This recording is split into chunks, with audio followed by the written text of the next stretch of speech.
Just don't look like my thing. Just don't look like number.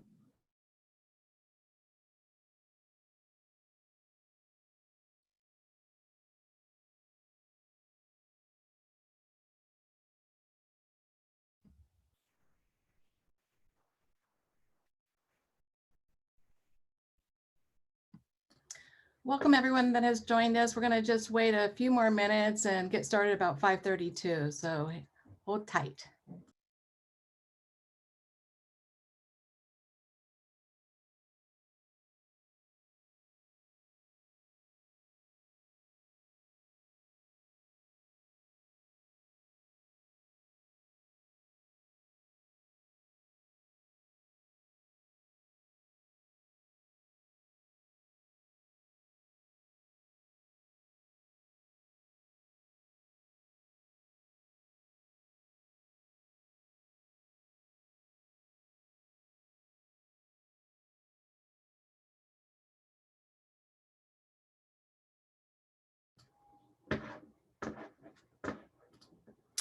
Good evening. I'm Nicole Silva, a member of our strategic engagement team here at UC Santa Cruz. And I want to thank you for joining us tonight for our September Kraw Lecture, COVID-19, Tracing the Evolution of the Virus Genome.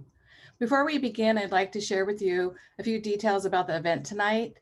We're using the webinar tool, so there is no chat function, but we will have an opportunity to answer your questions at the end of the program. And we invite you and encourage you to submit questions into the Q&A box at that time, or at any time throughout the night.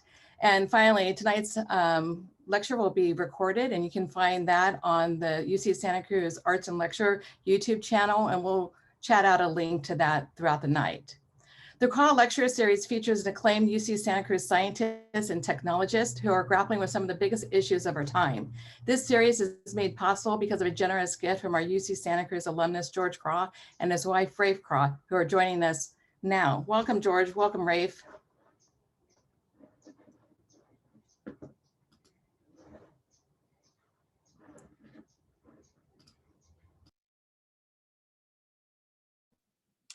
Welcome everyone to tonight's Kraw Lecture. In the wake of the unprecedented scale of the current pandemic, we have focused on the work of UC Santa Cruz faculty on developing antibody tests, possible exit strategies, our community testing lab, and tonight we continue this theme with the role of the open source SARS-CoV-2 genome browser in tracing the evolution of the COVID-19 virus. Moderating our discussion tonight is globally respected scientist David Haussler, distinguished professor of biomolecular engineering, whose work is at the crossroads of molecular biology, mathematics, and computer science.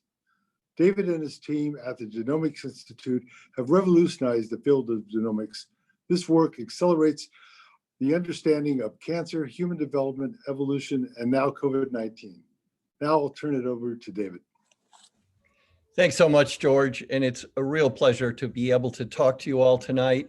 And I want to thank you especially for supporting this very, very important seminar series. I'm the director of the UC Santa Cruz Genomics Institute, and we've been in genomics for 20 years or so now, since the time we posted the first draft of the human genome on the internet. We strongly believe that analysis of the DNA in the living organisms on our planet, including, of course, our own DNA, will lead to better stewardship of the planet and better health for every person on the planet. We have an extraordinary track record already of delivering information about the human genome and about human disease. As every day, there were about 10,000 different people around the world who used our web resources, the UCSC Human Genome Browser. And we're going to be hearing about a sister browser to that, the SARS-CoV-2 browser. This is a browser which tells us about the genome sequence of the virus that is ravaging the planet at this point. Here is a little piece of RNA wrapped in protein. I love Jean Medivar's description of a virus as bad news wrapped in protein. Now, that's essentially what it is, a tiny molecule that's somehow able to cause what's now estimated to be between $1 trillion and $10 trillion of damage on this planet over the next few years, and we're rapidly approaching 1 million lives. So we at Santa Cruz wanted to do all we could to help with this crisis. In fact, we stepped in and helped with sharing genomic information during the first SARS outbreak in 2003, which luckily didn't really spread nearly like this one. We also helped with the Ebola crisis. But now we've been in high gear for many months, producing information that scientists, researchers, biotechnologists, and healthcare specialists, epidemiologists need during the critical fight against this virus. I have two of my colleagues here who have been leading the charge at Santa Cruz.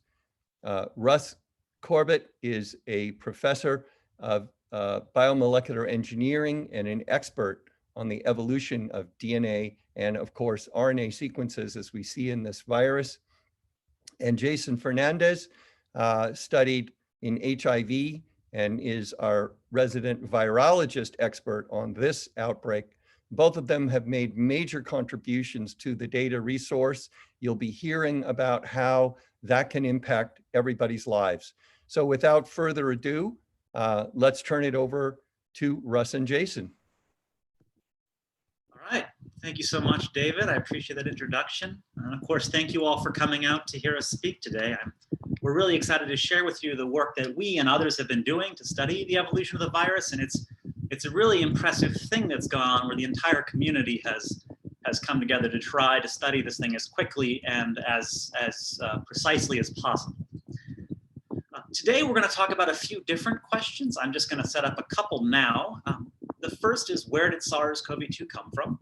Genomics can tell us quite a lot about that. The second is, what can we learn from genome sequence data? So we're producing genome sequence data at a truly incredible rate. And it's giving us lots of important opportunities to study the virus in ways that weren't previously possible. And finally, Jason and I are going to leave off with a little bit of what we think the future of genomics during pandemics will be, the kinds of ways we're going to use genomic tools to respond even more quickly to pandemics as they arise. Russ, I hate to interrupt you, but we are getting some microphone noise from somewhere. So if you're not speaking, please mute your mic. And we're then ready to go again. Thank you. Okay. You are hearing me though.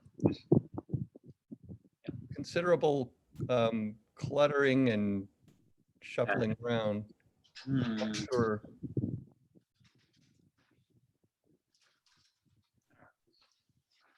How about that?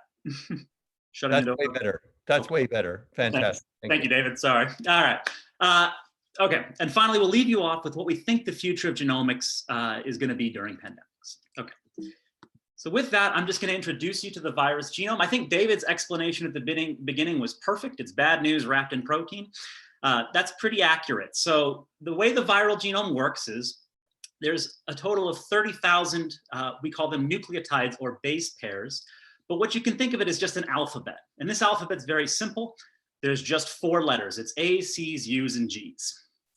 And that's all the virus needs in order to encode the ways that it can reproduce itself within a host and transfer between hosts. And to give you some contrast here, I'll just show you what the human genome looks like. It's about 100,000 times larger than the viral genome, and which makes some sense. The human genome has to do much more. It makes different cell types. It coordinates very complex development and makes different tissues. And so the virus is doing something far simpler and far quicker. It's reproducing and it's jumping between individuals. When I say we're studying the virus genome, I'm talking exactly about these letters, these A's, C's, U's, and G's that distinguish the different viral types from each other. Okay. So when SARS-CoV-2 was first discovered in Wuhan, China, people immediately sequenced the viral genome. And the very first question we asked is, what other viruses does this look like? And so what I'm showing you now on the left here is what we call a phylogenetic tree. But what you want to think about here is that we're just grouping the most similar sequences to each other. So the 2 viruses that look the most like each other get grouped together. And in this case, as you would expect, all the different SARS-CoV-2 viruses go together. And then if you follow the tree out and then back down, you'll see their next most closely related sequence. And these are actually 96% identical. And what I mean by that is that if you were to arrange these virus genomes from end to end, you would see that 96% of those A's, C's, U's, and G's were exactly the same. Right? It's about the amount of difference that there is between the human and gorilla genome across much of the genome. So they're actually quite similar to each other. And from that, we can make some pretty clear inferences about where this must have come from. So these two out here, this red and blue genome, are the most closely related to SARS-CoV-2, and both of those are found in different species of bat, also from China typically.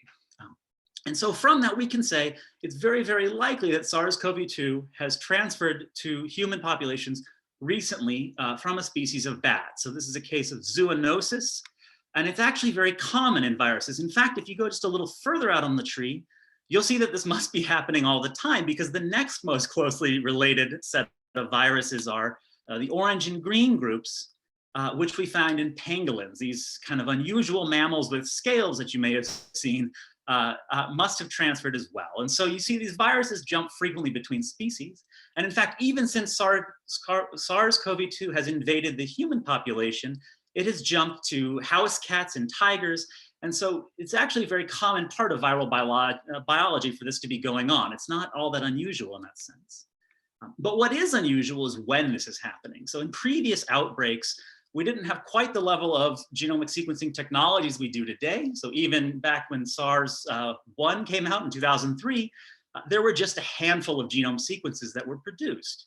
Whereas with SARS-CoV-2, in the past couple of weeks, we've gotten well above 100,000 submissions. This slide is already out of date. That's how fast this genome sequence data is coming online and becoming available.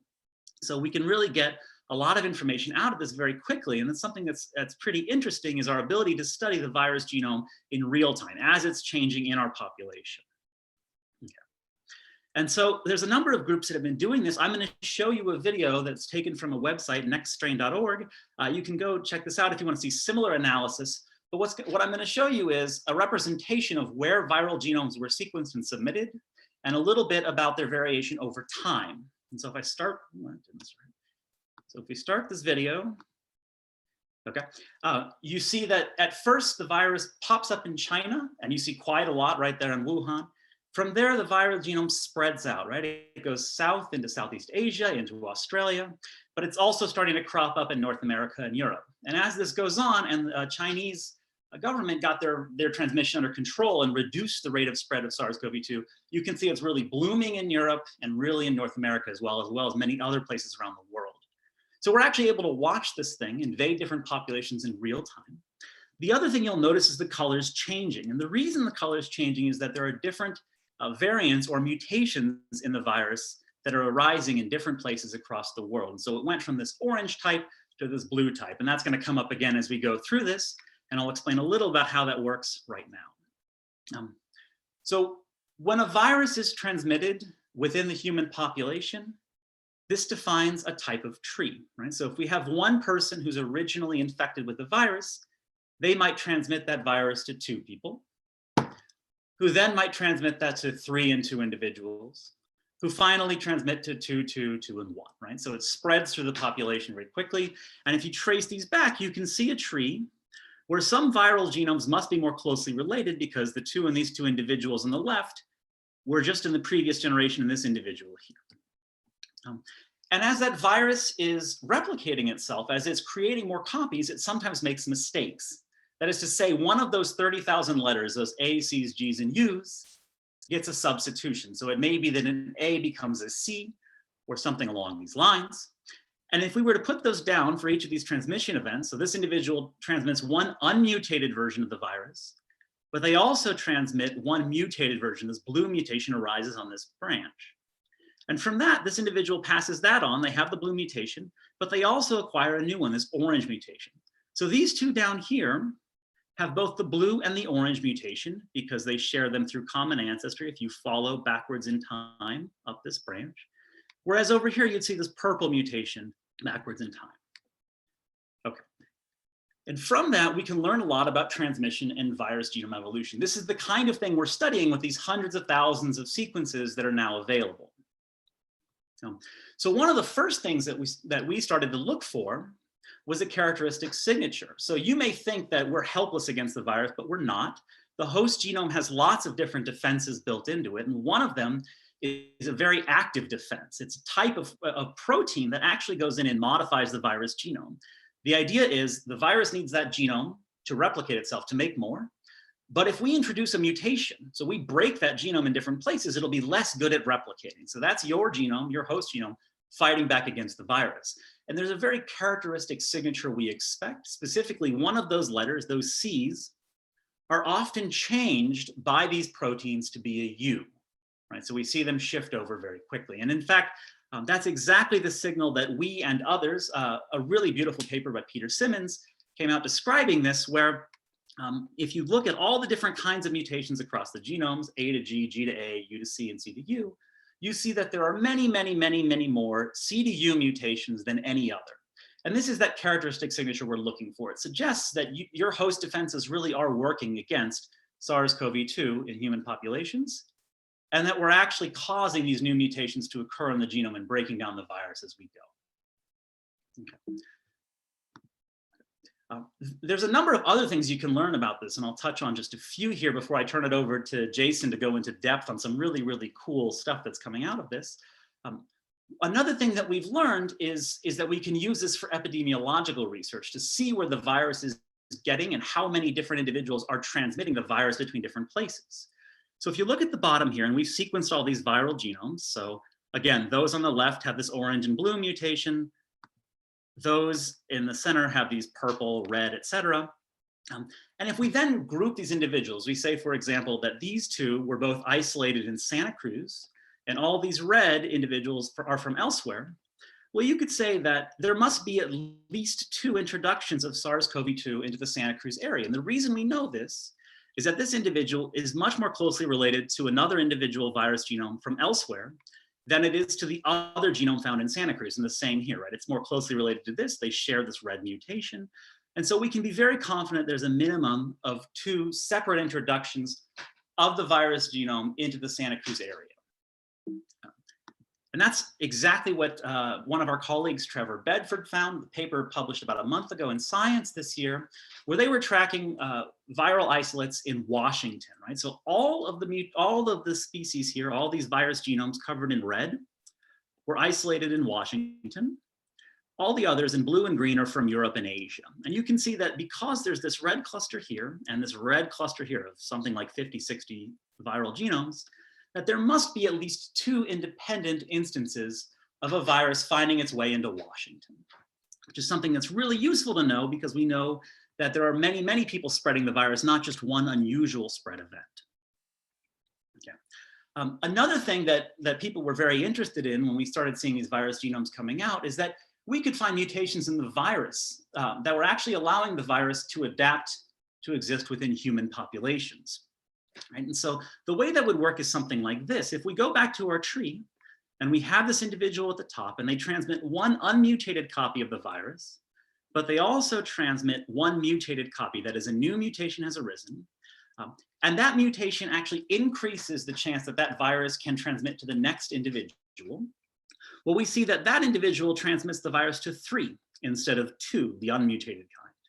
And if we go a little further down, we see that each of these is transmitting the virus to 3, 3, and 4 people instead of 2 and 1 individual. And so if you go across these 4 generations, we see that the virus goes from a frequency of 0, this individual only has the red virus, to the blue virus at the end is in a frequency in 10 out of 13 individuals. It's gotten to almost everyone in the population.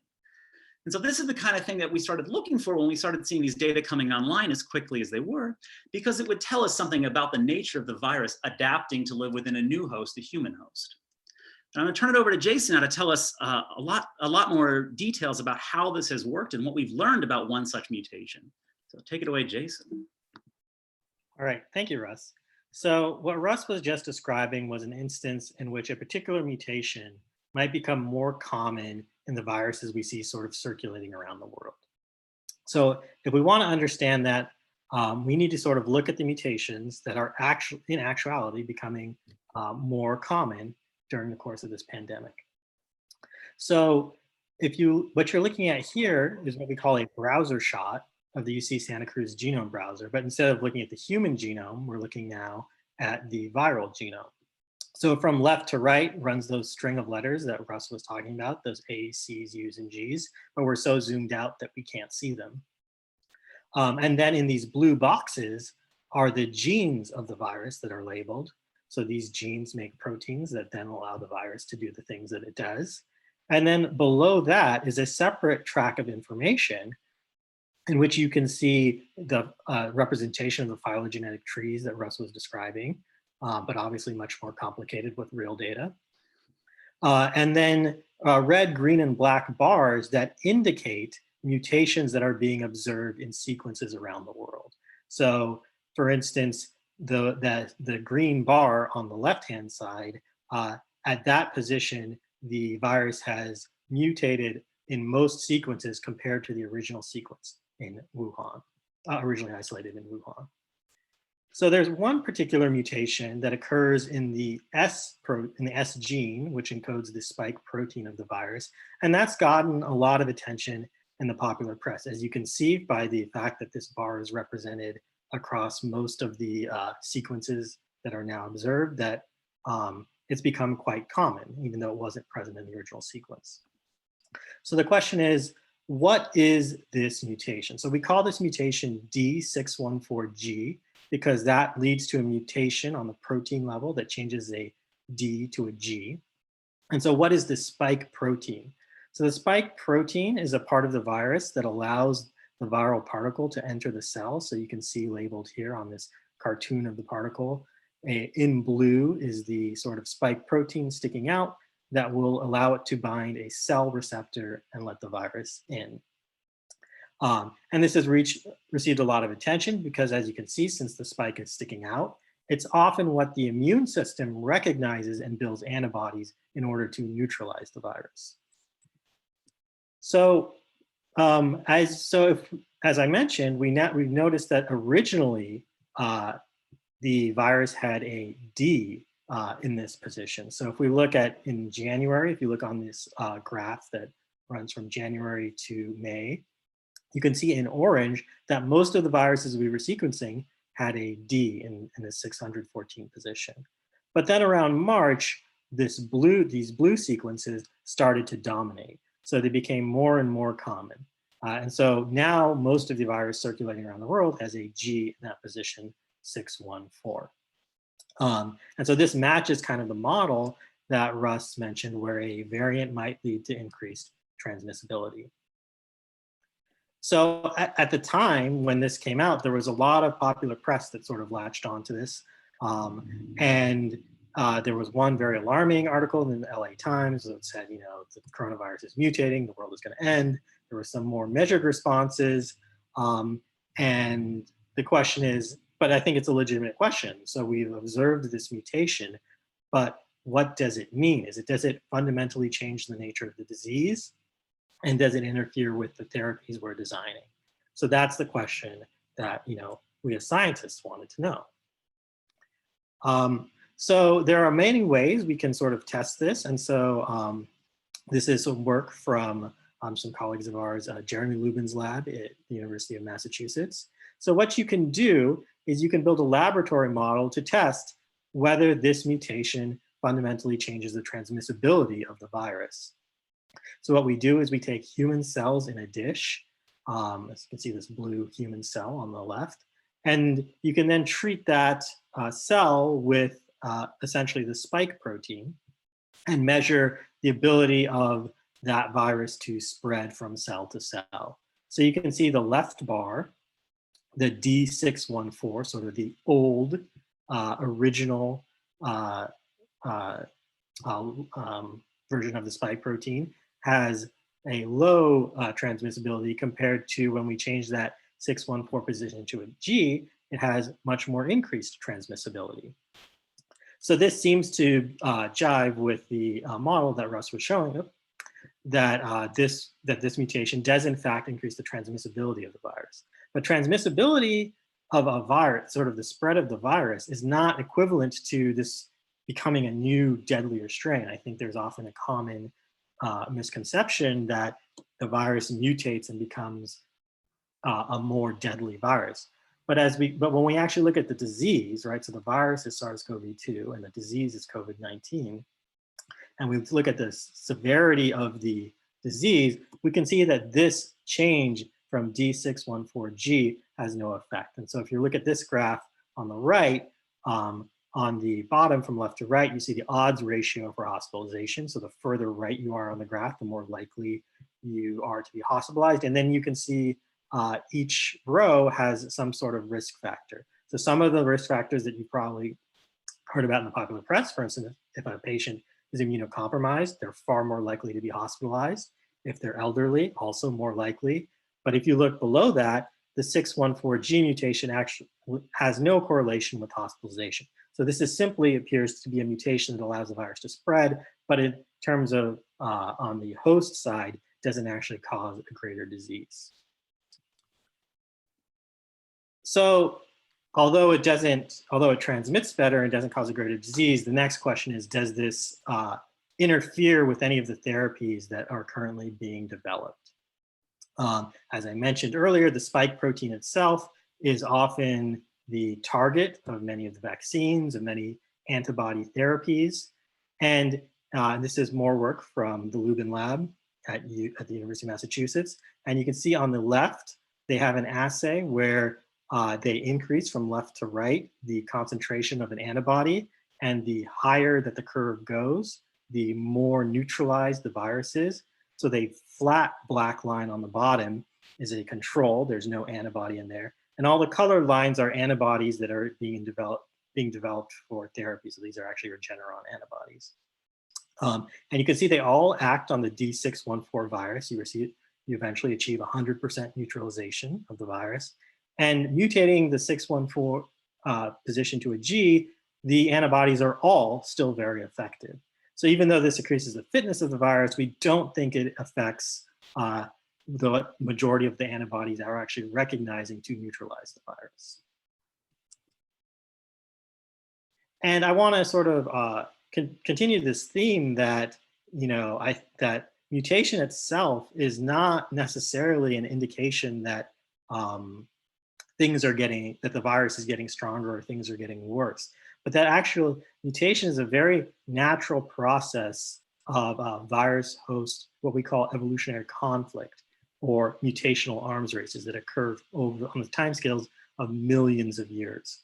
So for instance, if you imagine that viral spike protein binding the cellular receptor, as visualized by this cartoon on the left, it binds the receptor and gets into the cell.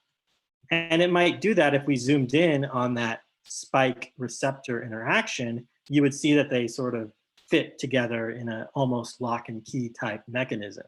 And if this happens in some organism millions of years ago, what will happen on the host side, and I want to emphasize this is not something that happens in sort of the real timescales that we humans tend to think about, but on the level of which species diverge.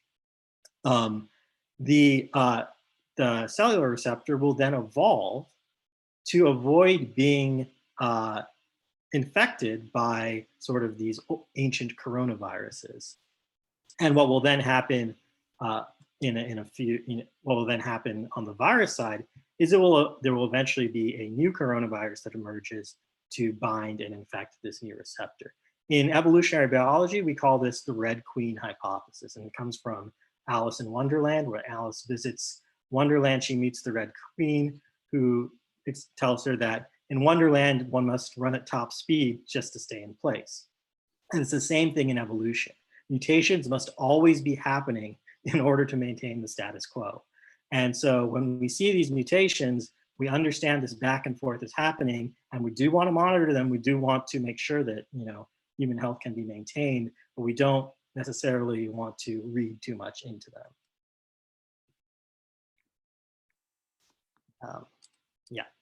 So remind people that you can use the Q&A box for questions, and we do have a few questions, but we would encourage more questions. And I do encourage you to to ask the speakers questions during the talk. We had one question earlier: do strains that are currently being sequenced in the US show any deviation from the Wuhan strain? And I think you've answered that, but why don't you repeat Yeah. that answer? Yeah, and I'll be a little nitpicky here, as David knows I am sometimes. So in the virology world, we only refer to a strain of the virus as being something that has some consequence that's biologically different. So there are many variants or subtypes of the virus that are circulating where we notice mutations that are signatures of them, and they can be used, as Russ was showing very beautifully, to track. But we wouldn't say that SARS-CoV-2 has changed into a new strain yet, right? There's no evidence for that at this point. But then as we were showing on the genome browser, there are many mutations that are becoming more common. So another question, Jason, what is the heterogeneity of the virus within an individual? In other words, do you have different versions of the virus genome in the same infection in the same individual? And will therapeutic antibodies select for versions of the virus with less antibody binding? Yeah, so this is a great question, and it's something that actually even very accomplished biologists who are not virologists sometimes miss, which is that typically when we're thinking about the human genome, we think one genome per cell, one genome per individual. But the moment a virus gets into the cell, it can mutate, right? And so within one cell, you could have many different sequences of a single virus.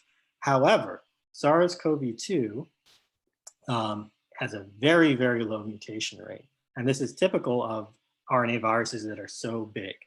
So it's one of the, even though Russ was showing it's minuscule compared to the human genome, it's very big for a virus, especially an RNA virus. And so it actually makes very few mutations. You could even see on that browser shot that we showed, there were very few mutations. We're looking at 30,000 nucleotides, and I think on the order of 15 maybe sites that have high frequency. Whereas compared to something like HIV is going to have huge diversity within a single cell. So in that case, we don't think that level of diversity is going to be a problem for SARS-CoV-2. It's something that is definitely worth thinking about as we think about future pandemics. So. Okay, great. I have some more questions, but I'm going to let you go ahead and do your next example, because I know this is a very interesting one about techniques for predicting what the virus will do next. Exactly. So as David basically alluded to, all what we've shown right now has been sort of observational, right? Trying to see how the virus is evolving. But obviously as scientists, we want to be one step ahead. We would want to know if the virus, so D614G didn't interfere with our antibody therapies, but it could have, right? It really could have. And so we want to be able to know prior to the virus making any of those changes, can we predict how that would affect certain things like the spike's ability to bind a receptor and antibodies' ability to bind the spike. And so really cool work. This is from our colleague Jesse Bloom at the University of Washington. Now makes it possible to mutate in a sort of experimental system the spike to every possible change in a systematic way, and then measure something like receptor binding. So here in the cartoon, you can see the human receptor, and then it is being tested against all these possible spike mutants. And what that looks like on the data side is you can see this heat map below, which is actually very simplified. The data is actually more extensive, where Dr. Bloom has predicted mutations that would actually, in dark blue, you can see there are very few of them, that would make the spike bind stronger. And then in red, mutations that would make the spike bind much weaker. And so knowing all these things, we can sort of predict, and he's done this also for antibodies, we can predict what kinds of mutations, if they started to rise in frequency, might interfere with either the virus's ability to spread or to be treated. So this answers one of the questions, which is how can a vaccine be effective if we expect mutations in the virus? And I think what you're saying is not all mutations will render a vaccine ineffective, and we're watching for those and trying to predict those that will make the vaccine ineffective, right? Yeah, so that's and so this kind of leads into the next slide, a perfect lead in. is that, a typical vaccine would, and these are tried and true methods, would be to take an inactivated or attenuated version of the full virus, right? And when you take that virus and then inject it into a person, it's crippled, it's not capable of replicating, but the immune system sees all the proteins and it's able to learn this is bad, and is able to sort of generate different immune responses against those different parts of the protein of the virus. But there you're just giving it the whole thing. If in that case, you wouldn't necessarily, if what the immune system used was a particular, what we call an epitope, so a portion of the virus that was mutable and that the virus did mutate, you would lose immunity. However, if you rationally design a portion of the,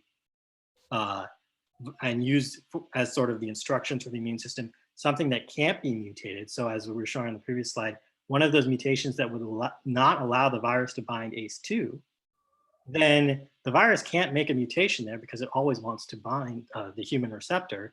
So those kinds of things could sort of constrain the ability of the virus to escape.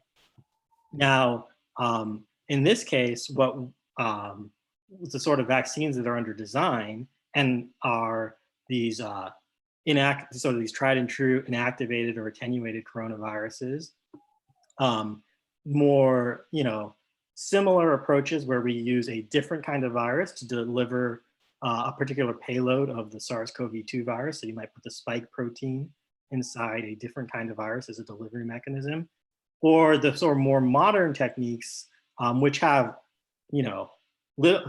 far less track record of success, but are certainly enticing for their logistical ability to scale, and also for this idea of really targeting therapy, are these protein-based vaccines and these genetic vaccines that you may have heard about. I put sort of examples that you may have seen in the news below each of these. And so the real goal for future pandemics would be to have some of this prior knowledge of the effects of mutations and be able to iterate through those quickly and choose antigens that would elicit an effective immune response. That's the number one thing, and that, as many of our colleagues here who study that field would tell you, is not trivial to understand, but is important. But then also to avoid mutational escape, and then to minimize side effects, minimize effects that the immune system might have against other sorts of things, other parts of the cell. Okay, I think you've answered another question that has come up, is what kind of mutation would worry you the most?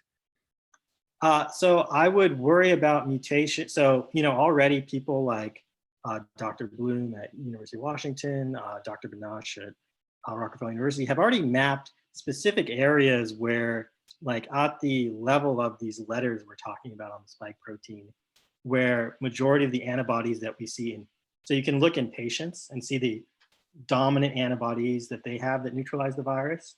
You can look at the antibodies that companies like Regeneron are developing. And if those sites where the antibodies are binding are mutating and the virus is spreading, that would be worrisome. But, since we've already started to map things out, people have been very intelligent about this. And you try not, and as you start thinking about combination antibody therapies or combinations of antibodies you would want a vaccine to elicit, you would try to choose non-overlapping epitopes or regions that the virus would all of a sudden have to make 3 mutations or 4 mutations at once, which is highly, highly improbable. So this means that, but because you're talking about antibodies, not everybody has the same antibodies, right? So we have a question, how does the host genetic background, and you might explain what that is, affect susceptibility to infection or virulence or progression of the disease? So this is a very timely question, as there was a study, and I think David and I saw the presentation last week from a group that is studying, so one of the things that is very clear is that different people have different severity of reactions to the virus. And one of those, and so one of the causes that might be it might be genetic, right? There might be mutations in the human genome that some people have and some other people don't that might confer susceptibility to being hospitalized. And there was a study just published in Science today, which showed that roughly 15% of the hospitalization cases can be explained by mutations in a portion of the viral response system called the type 1 interferon system. And so some of these people just have mutations in certain genes, and they are very likely to be hospitalized if they get infected by SARS-CoV-2. Now that obviously is 15%, right? So there's clearly more to explain, and not all of it is going to be necessarily purely genetic. But those are the kinds of studies that we and others are very interested in sort of following up. But it is also a open question that we don't have a complete explanation for. Excellent. Okay, I'll let you move on now. Okay, well, I think I'm going to turn it back to Russ here. Okay, good, About, good timing. Yeah, some of the other future techniques we might use for contact tracing. Sure, thanks, Jason. And I also want to thank the audience for saving all your hard questions for Jason. That's really fantastic work. Thank you. So anymore I haven't gotten to yet. Oh, darn it. Okay, well, anyway, at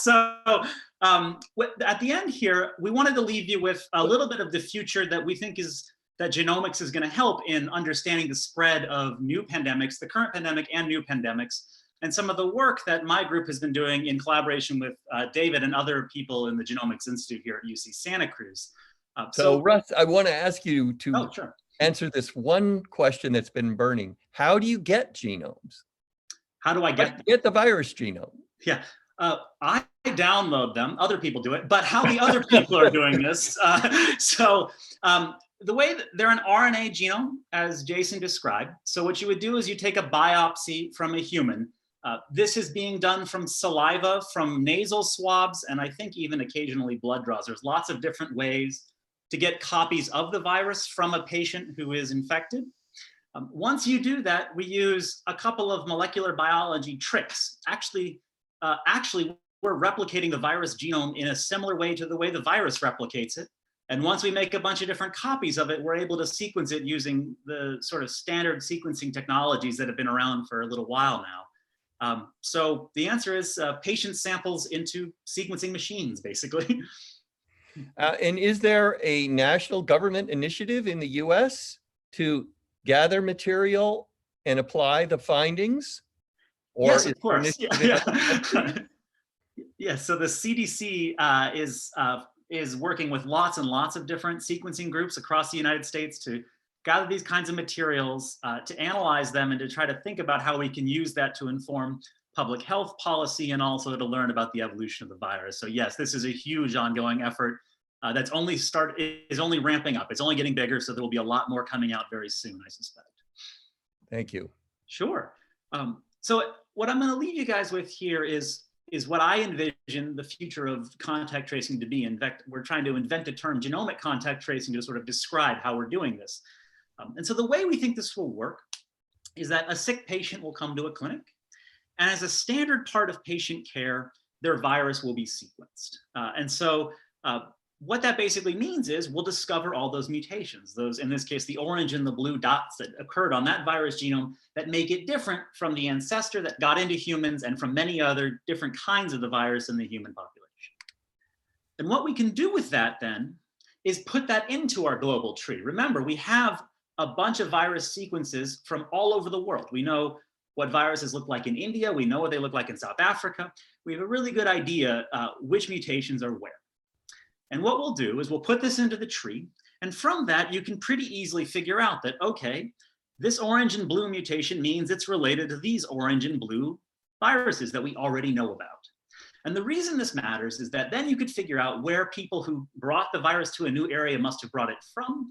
You could also figure out within a local community who was likely transmitting to other individuals. The idea being that you could inform public health policy. So you figure out, okay, if you're getting it at your workplace, maybe there is some mechanistic feature of your workplace that's allowing the virus to be transmitted so easily between individuals. And having these conclusive links, being able to definitively say that individual's genome matches this other one, gives us really powerful information to make those kinds of inferences. So that's the kind of thing we're doing. And of course, you're probably looking at this and you're saying, well, that's not very hard, right? You take the orange and blue dot and you can see there's 2 others that have that, so we know where it goes on the tree. And that's kind of true, right? If the tree had only 7 genomes in it, this wouldn't be a very hard problem. What's going on now, and I won't talk about the actual algorithmic details of what we're doing at all, I'll just say that it's a bigger problem. There's 100,000 genomes in this tree now. It's very hard to search that really, really quickly and place this thing, but we need to have actionable information, in a second or less. We need to be able to just click button fast. I have my virus genome. I know how it's related to all the other viral genomes. And so what we started out doing was just benchmarking a bunch of other programs that are out there. The details don't matter. All you need to know is that in the right column here, you see they take too long, right? The fastest one took about a half an hour. It's just not going to work. We want this information instantly. And so we ended up developing a program with this wonderful graphic called USLER. And what it does is this exact problem. It places sequences really, really quickly in the tree. And it takes about a half a second to place a sequence now. And the reason this matters is exactly what I'm describing. Now, if you were in Bangladesh and you had your 10 genomes, you could upload them to our server, which is all hosted within the UCSC genome browser, and immediately figure out how your viruses are related to all the other viruses. And so this is already deployed. We're doing it right now. And I think it's something we're excited to build on in the future, both to study the current pandemic and to be ready for the next pandemic type events that happen, so that we already have these kinds of methods and frameworks in place to be able to do this sort of thing really, really quickly. And with that, we're just going to thank some of the people that have done this. I think the person at the top, I'll call out specifically. So Yatish Taraki is the person that wrote this program and really has done an incredible job developing this stuff. And then many, many other people have worked on these kinds of things with us, taught us about the viruses, have sequenced some for us, and have just been incredibly valuable for thinking about these problems. And of course, our sources of funding on the right here. And thank you all for coming. Thanks so much. Now, if you could stay for some more questions. First, excellent. Thank you both for getting us so deeply into the situation. These are the questions that people are very concerned about. Is the virus mutating? Is that dangerous? How are we going to track it? And I think you've done a great job. We have another question from our host, actually. Can tracking mutations give a better idea of the total number of infections, and I might add, or their distribution, than hit or miss testing does? So how does it augment testing? Right. So it tells us quite a lot. So testing is very important. We don't actually sequence a genome at all until we test someone and we know they have the virus. So obviously this is going to be a first step in this process and is tremendously important. The kind of information this gives us, though, is much more detail about where these viruses are coming from and how people are transmitting them, both within the local community and then also between communities. And that's something testing can't tell you. Testing is a yes, no. You have it or you don't. This is the kind of thing that tells you something much deeper about the history of that virus, where it's been and where it's immediately come from. Excellent. All right.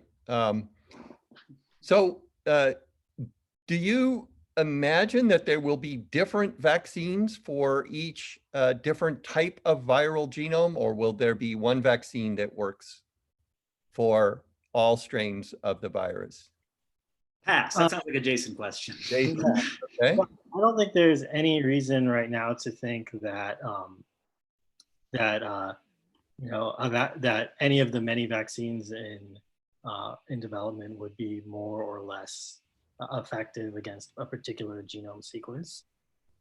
So I think the answer is there will be more than one vaccine because there are just so many people attacking that problem. But we don't think that genetic diversity of the virus is a problem in this outbreak.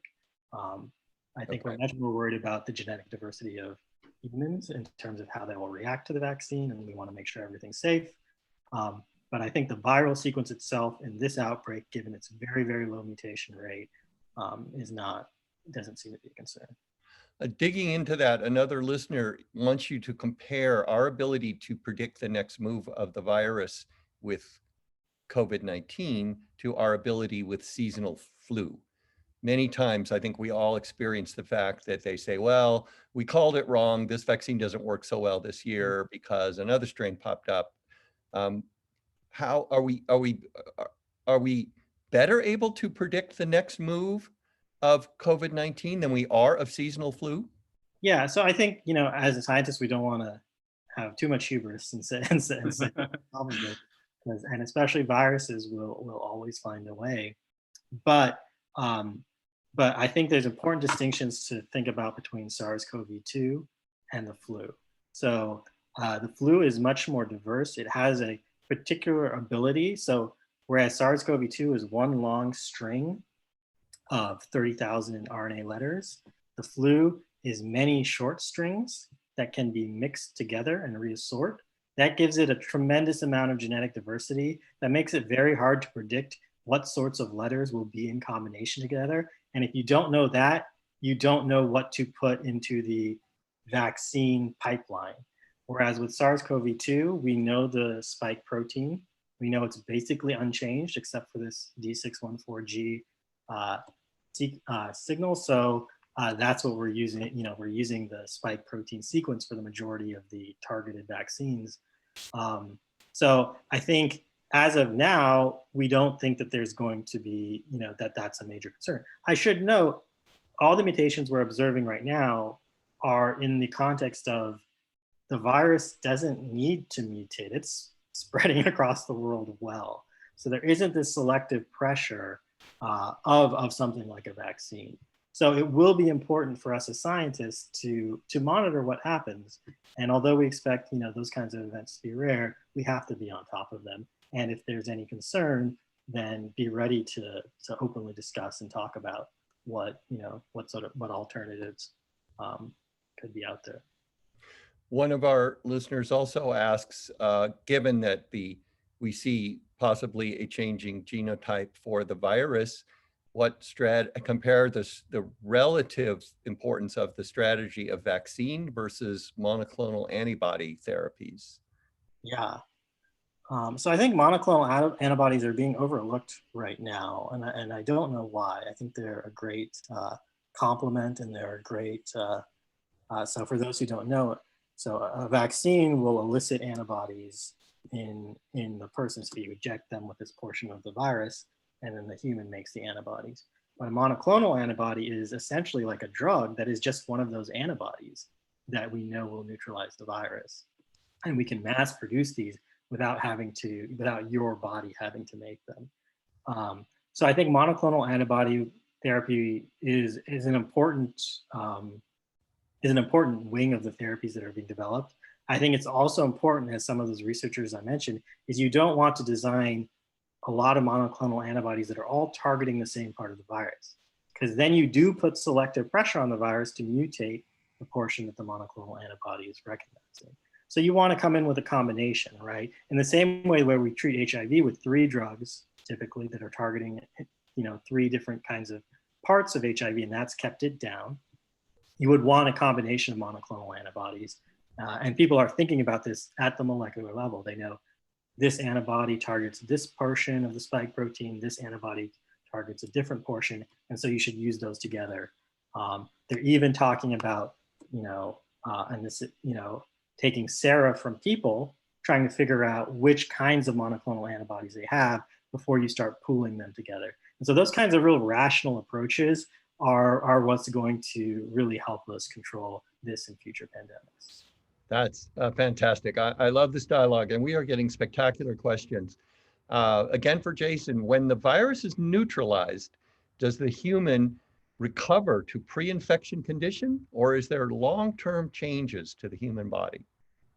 Okay, so I don't want to speak too much outside my expertise, and I honestly don't think we know the real answer to that question. I will say that I have heard or that I've read about, you know, in certain cases there being different circulatory or heart conditions in certain patients that persist. There's been sort of in these model systems where we test what cells can be infected by the virus. We do know that neuronal cells can be infected by the virus, even though we don't typically think, when we think of this as it is a respiratory virus, but certainly can go to other tissues, how that would affect a developing person or an elderly person and leave lasting impact. I don't think we really know. And it's not something to take lightly. So it's also something worrying when people talk about everyone recovers. What does recovering mean, right? I think it's something that in 5 to 10 years, there's going to be some population that has some long-term effects. And this question is, what is that fraction and what are those effects? Question for Russ. It has been asserted by some that the virus was manufactured. Virtually all scientists say this claim is bogus. Can you explain what data are used to investigate this type of claim? Sure.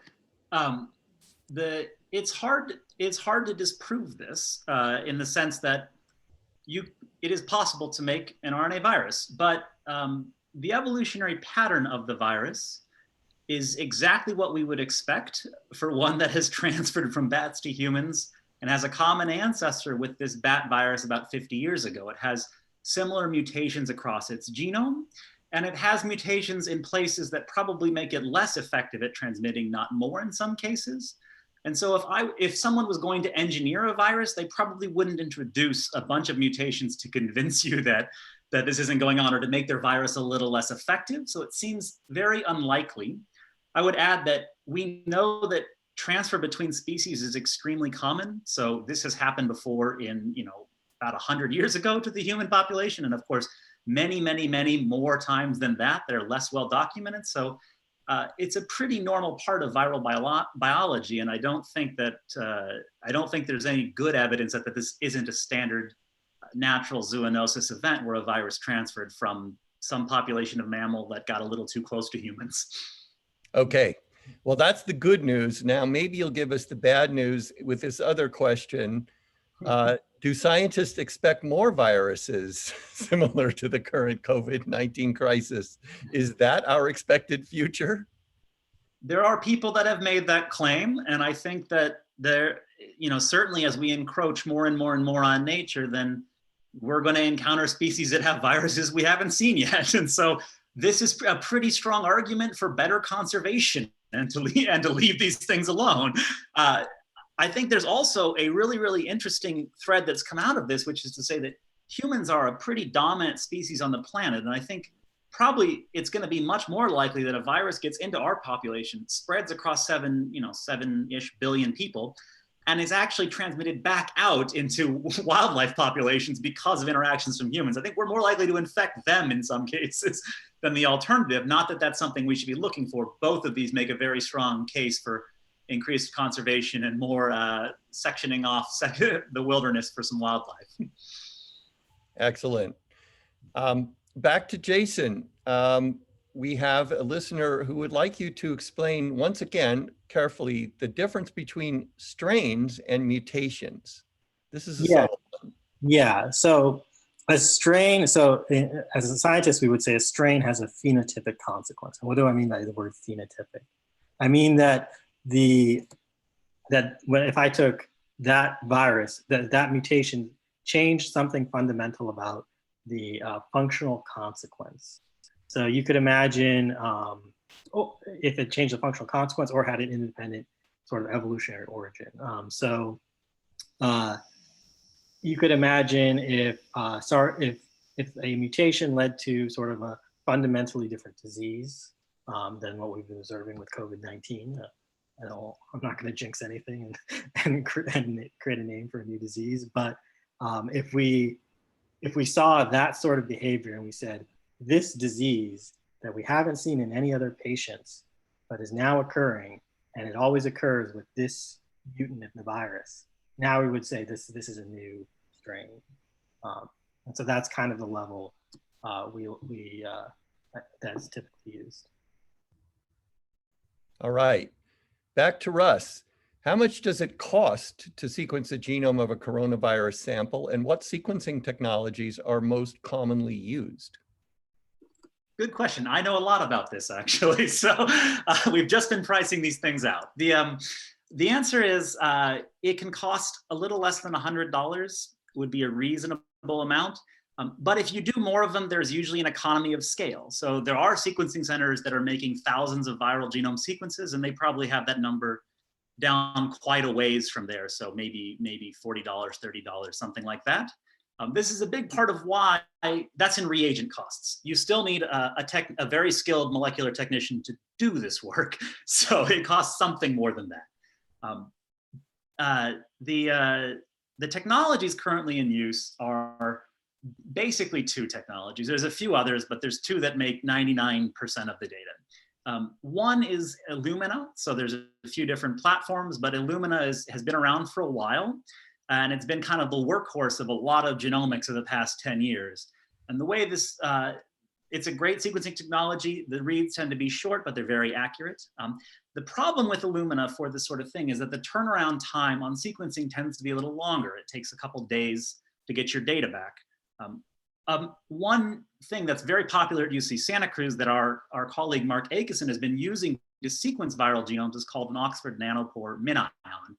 And what's really amazing about this, not only was this largely developed and invented, developed, and brought to bear here in Santa Cruz, it's Mark's and many other people's work, but it is really fast, right? So in about an hour, you can get all the information you need to figure out what that viral genome looks like. And so it's really, really appealing for that reason. It's something that I think a lot of us are building toward for these kinds of applications where we want answers in real time. We would like it to go from biopsy to knowing exactly how that virus is related to all others in a matter of hours if we can. And so we're building toward that. We think that's the future. All right, excellent. Sorry to bounce around so much, but back to you, Jason.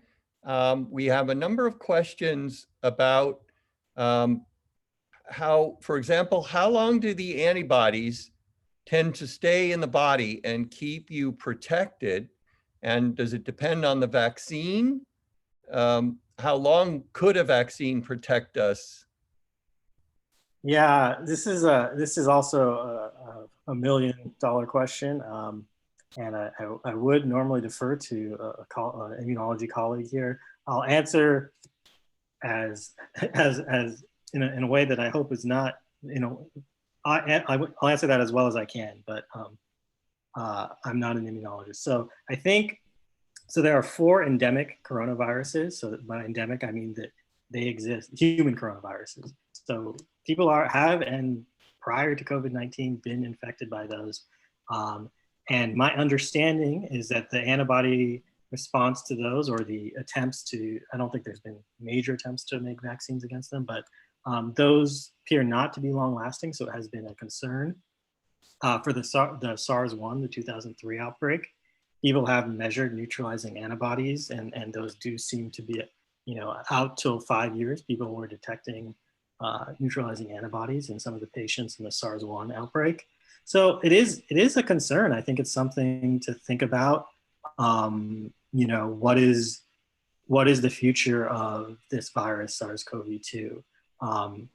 Is it something that will, it hit us so hard this year essentially because our immune system had never seen it, and so it spread. But it is possible that this becomes the 5th endemic coronavirus, and it's around, and there's a coronavirus season or something, but presumably or hopefully would not be as deadly and necessitate the extreme measures here. Something to think about, and I'll answer to that level. Once again, I'm not an immunologist, and I don't want to overstate my knowledge here. All right. Interesting idea here. Back to Russ. Are there differences in the way the virus evolves in bats and humans? And does it make sense to vaccinate wildlife to prevent future pandemics? So that's a two-parter. The first part there are differences in the way these viruses evolve in wildlife and in humans. And I don't remember the exact species, so I'm going to say this in sort of abstract terms, but if anyone's interested, I'll try to find the citations later. But one thing that we know is that the human genome has these host defense proteins. I talked about these a little at the beginning. And what those are doing is they're inducing mutations in the virus. not all those mutations inactivate the virus, and often the virus sort of bears those mutations and still makes it to the next individual and grows in the population. So in the human, we're seeing that there's a lot more of these characteristic C to U mutations than you see in coronaviruses isolated in other species, suggesting that there is something about the way the host genome is interacting with the virus that's causing it to have a different mutational process. So yes, there are important differences about the way this is evolving. Can you remind me the second part of this question? Would it make sense to vaccinate the wildlife? I think given how much trouble we're having building one vaccine for humans, that's unlikely to be the way we go, at least in the near future. Lots and lots of researchers are starting to do what we're calling surveillance. So the idea is you do a blood draw from a wild animal, and you can just sequence all of the potential viral particles in that genome to see what kinds of viruses are out there. And we can try to use that information to make some guesses about which ones might be worth monitoring more closely and thinking about in the future. These things are in active development now, and I think in the relatively near future, as sequencing becomes even more available and cheaper, it's going to become more and more common to do something like that. Thank you. Another question, which I'll start out the answer to, are there any sort of public participation science projects that the public can participate in to support research in SARS-CoV-2?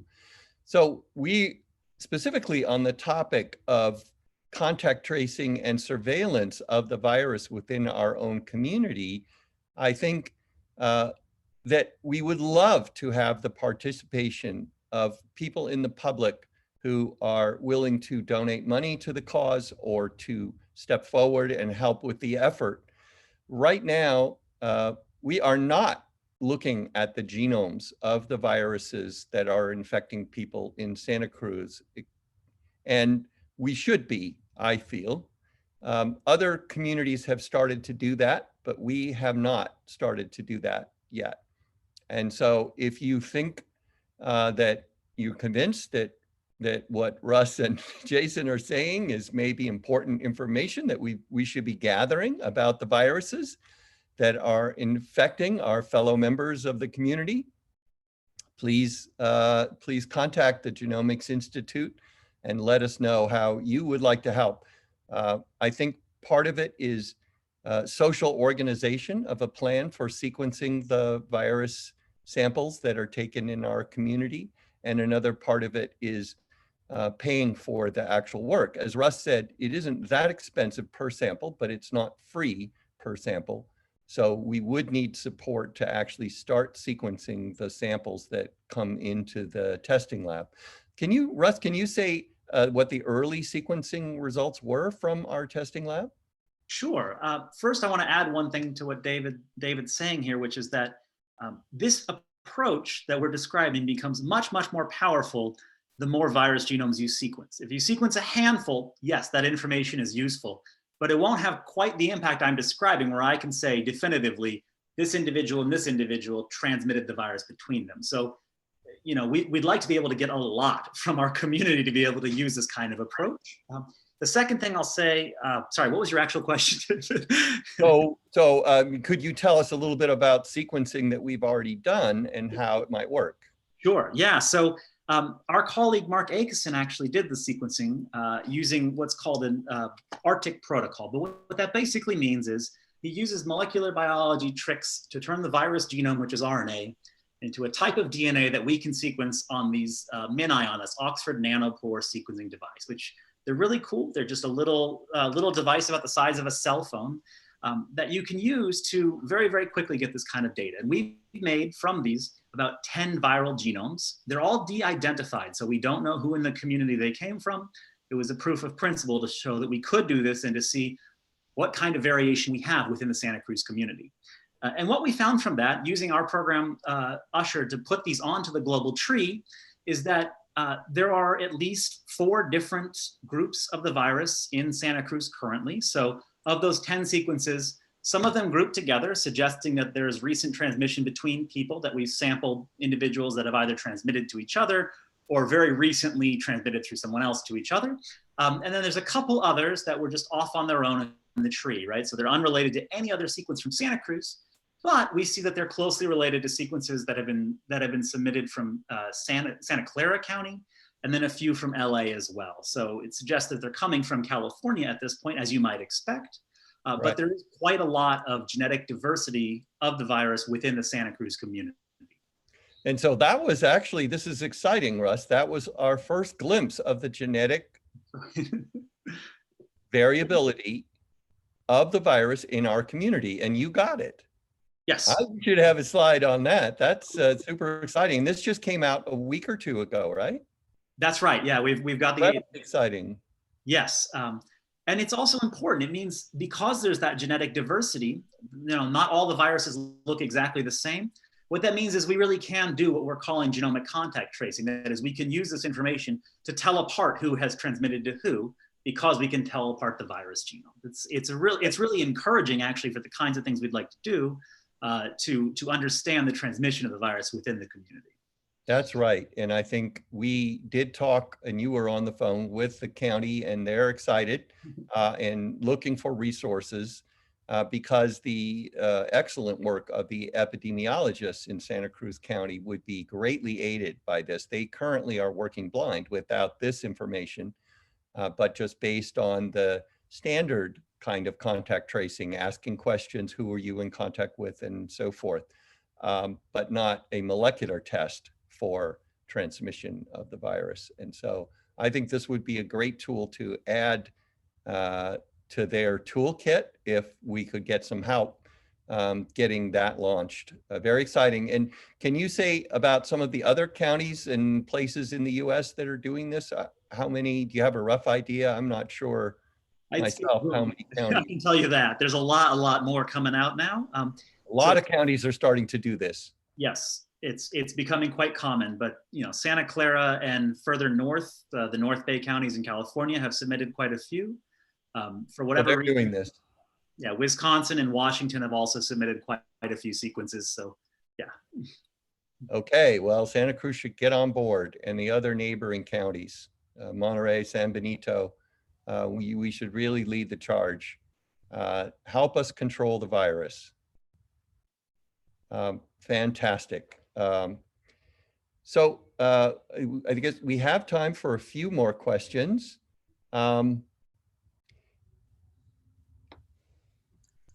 Someone was asking, is the mutation that you talked about really the only one that's gotten significant investigation, and why?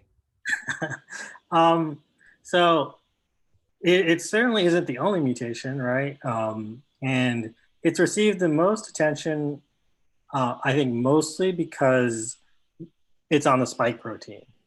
That's really the reason. And the spike protein, for instance, Moderna's vaccine is just when we talk about the virus being 30,000 RNA nucleotides, Moderna's is just the RNA for the spike protein, right? So that's why it's received so much attention, but there are actually other mutations that actually segregate with that mutation. So so I think in part that's been driven by people really being concerned about mutations that might affect therapies.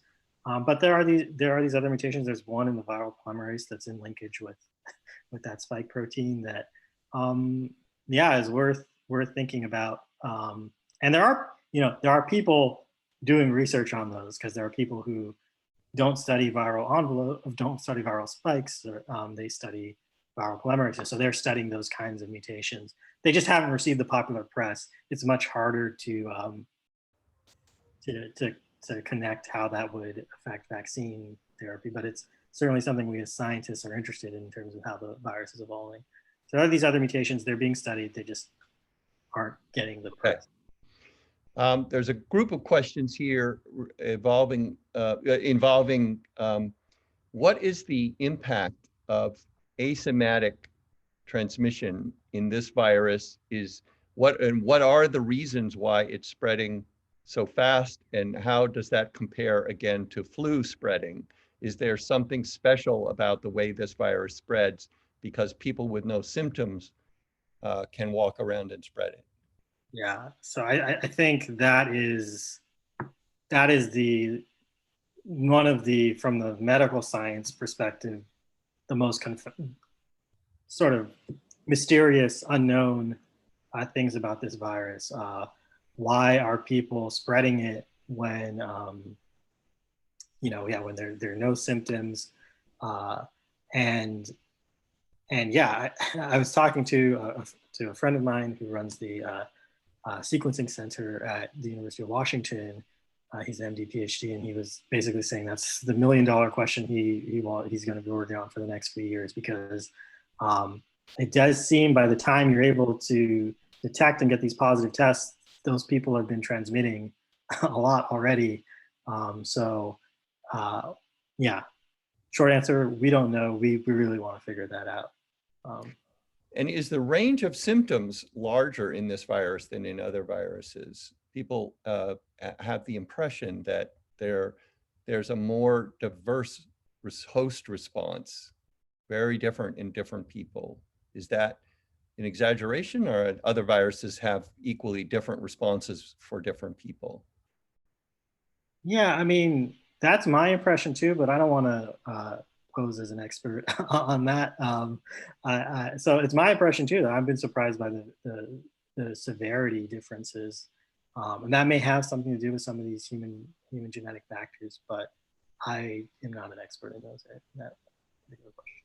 So there could be a stronger human genetic component. Depending on what genes you have, you're really going to react differently. Yeah. Just to play devil's advocate, it might also be we haven't looked as hard in other cases, and people who have symptoms from other viruses may have just sort of sat it out, stayed at home, and not so in this case we've really been looking under every rock, but I don't know. Given that we understand how the viral RNA works, could we use this information to design a small molecule that interferes with RNA, not letting it reproduce the virus, and maybe even targeting a large range of viruses? Yeah, so that is the goal of many research groups and companies. So Remdesivir from Gilead, which many of you may have heard about, is exactly that. It's a molecule that interferes with the replication of the virus. And it was originally designed for Ebola, I believe. These are molecules that people generally come against RNA. They try to screen because many RNA viruses have similar mechanisms in which they make RNA from RNA. For those of you who know anything about from the central dogma of biology, making RNA from RNA is a very strange process. The human cell doesn't really do that. So it's a good thing to target because you'll be just targeting the virus biology. So that's certainly people are looking at that. But the amount of time that goes into making sure a small molecule is safe is extensive. I think people don't really understand the timelines for drug development. Everything is being really accelerated here. So things like Remdesivir are only getting the green light because all that work to make sure it was safe was done in previous outbreaks. And now the hope is that it works against this different RNA virus. It actually didn't work very well against Ebola. I think you're on mute, David. Sorry, there was an ambulance going by, and so I muted. Question for Russ. How effective is the tracking of the virus through the sewage system? If you mean counting the number of viral copies that are in the sewage, you can get some information about, certainly you can get a yes, no. There is an infected person here or there isn't. I think it's an open question exactly how quantitative that would be. Could I tell you, for example, that 3% of people in an area have the virus? I'm not sure that we can be that accurate. Certainly, if you want to study the genetic variation of the virus, I don't think a sewage sample is going to be the best way to do it. It's hard enough to get good, high-quality genome sequences when we have very nice patient biopsies. I don't think the sewage is going to be the way to improve that. But certainly, there's going to be information there, and it's a really important active area of research is how can we use non-invasive surveillance methods like that to see what's in the community and have an idea how we can respond. I'll just tag on to that. Our colleagues at Berkeley recently published some work where they were monitoring different counties of the sewage, and they reached exactly the conclusions Russ mentioned. And I think there's been some sort of popular press around their efforts, which have just been published. So you can check out the University of California, Berkeley's work in that area if you're interested. Excellent. And here we have a fan of your USLER program, Russ, wants to know, where are you deploying the USLER program and how are you deploying the program? Yeah, there's two ways we make this available. The first is we'll run it for you. It's actually that fast that it doesn't cost us very much to run it. And so this is built into the UCSC Genome browser. So if you, I'll have to send out the link later as a follow-up, but you can submit your sequences, your virus genome sequences to this. We'll place them on the tree and we'll even make a nice visualization for you so you can see how your sequence fits into this viral tree with all the other known variation that's out there. The second way you can get this, it's open software, so anybody can download it and run it if they like, is from GitHub. So we maintain an open copy. You could log into it right now and see all of our source code and see exactly how we're doing this. That's fantastic. I really appreciate your openness in this, and you're working with groups in England and other parts of the world also. And of course, anybody can come into the UCSC genome browsers and use them at any time over the internet. Yeah, that's spectacular. Question for Jason, and I know this is a hard one. Why are children in general less susceptible to severe symptoms? Yeah, once again, there's a lot of immunology in terms of the sort of theory. So once again, I'm gonna up front, I think that's once again one of these million-dollar questions where we have some hypotheses, but some of those hypotheses are going to be wrong, and some will hopefully pan out to be correct. So some things have to do with different parts of the immune response waning as you get older. So that's one theory by an immunologist at Yale, who's Akiko Iwasaka, who's written some great pieces in the New York Times that really simplify immunology if you want to check out some of those pieces. But so that may be one case where on the host side, children have this sort of naturally stronger response. That might be one reason. I know in terms of sort of I think I heard, if I recall a conversation correctly from my colleague Rebecca Duval, which I may be recalling incorrectly. She was saying that in terms of the sort of vasculature between a child and an adult, there are believed to be important differences that may sort of affect how the virus is able to cause this disease. But ultimately, we don't know, and it's. But I would put my money on it being tied to some sort of waning effect of the immune system as we age.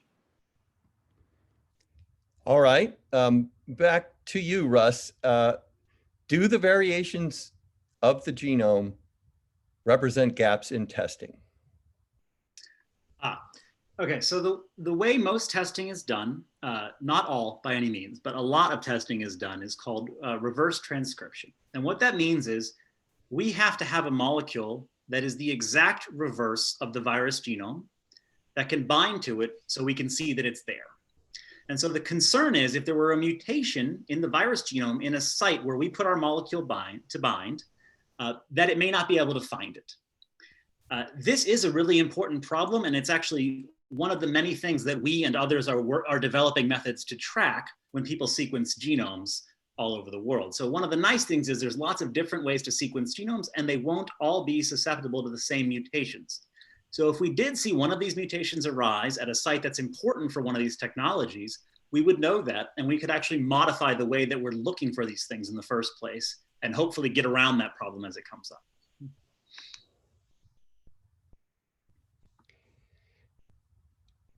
how much resource is being devoted to researching SARS-CoV-2? How many people are working on this at UCSC's labs, and how many labs? And then same question for the world and so forth. But let's start with just UCSC.